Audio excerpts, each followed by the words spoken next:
Εκτός από αυτό το υπέροχο τοπίο που βλέπουμε όλοι πίσω, εκτός από αυτή τη Σκιάθο που ξέρουμε και θαυμάζουμε όλοι, πρέπει να μάθουμε να αρχίσουμε να σκεφτόμαστε διαφορετικά. Πρέπει να αρχίσουμε να βλέπουμε τα ωφέλη από το κάθε τι.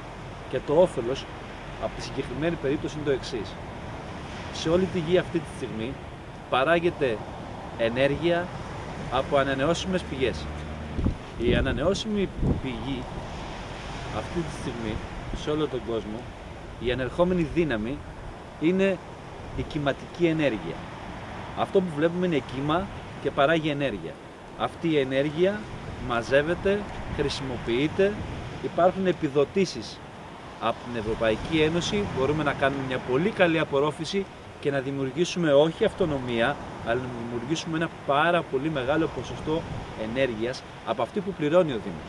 Ο Δήμος πληρώνει κάθε χρόνο γύρω στα 200 με 250.000 ευρώ, ίσως λίγο λιγότερα, ίσως λίγο περισσότερα, για την ενέργεια στη ΔΕΗ. Αυτή την ενέργεια θα την παράγουμε εμείς. Ή από την κλιματική ενέργεια, ή από την αιωλική ενέργεια, ή από μικρές λοιπόν, ανεμογεννήτριες, ή από την χρησιμοποίηση των αποβλήτων. Στην κλιματική λοιπόν αυτή η ενέργεια, η Σκιάθος είναι ένα πολύ συγκεκριμένο σημείο. Στη Σκιάθο είναι η θέση της τέτοια που η κλιματική ενέργεια έχει τεράστια δύναμη. Και ό,τι λέμε δεν είναι τυχαίο.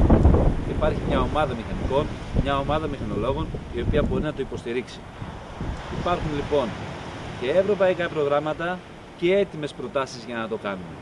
Κάποτε θα πρέπει, συμπολίτες μου, να αρχίσουμε να σκεφτόμαστε διαφορετικά. Πρέπει να αρχίσουμε να βλέπουμε τα ωφέλη του νησιού. Πρέπει να αρχίσουμε να βλέπουμε τι μπορούμε να κάνουμε εμείς για αυτόν τον τόπο.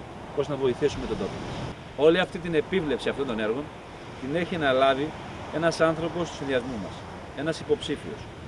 Και θα μας μιλήσει λίγο για αυτά ο Παναγιώτης ο Κόλλιας. Είμαι μηχανολόγος μηχανικός και μπορώ να σας αναφέρω ότι μαζί με την υπόλοιπη ομάδα των μηχανικών του συνδυασμού μας, εδώ και 6 μήνες έχουμε δουλέψει πραγματικά με κύριο στόχο να μπορέσουμε να παράγουμε ηλεκτρική ενέργεια στον τόπο μας. Η άντληση των χρημάτων για αυτών των ειδών ενέργειας που πρόκειται να γίνουν γίνονται από την υπάρχουν στην Ευρωπαϊκή Ένωση και πιο συγκεκριμένα δίνονται στην Ελλάδα στα πράσινα ταμεία. Στόχος μας είναι να αντλήσουμε αυτά τα προγράμματα έτσι ώστε να παράγουμε την απόλυτη κατάλληλη ενέργεια για το νησί μας. Αυτό έχει ως σκοπό τη μείωση των τελών και την αποφυγή κάποιων χρεών που υπάρχουν στους Δήμους και πιο συγκεκριμένα στο Δήμο Σκιάθου. Για να γίνουν αυτά χρειάζεται οργάνωση, πρόγραμμα, ικανότητα. Εμείς τα έχουμε όλα. Αλλαγή νοοτροπίας, νέα πνοή.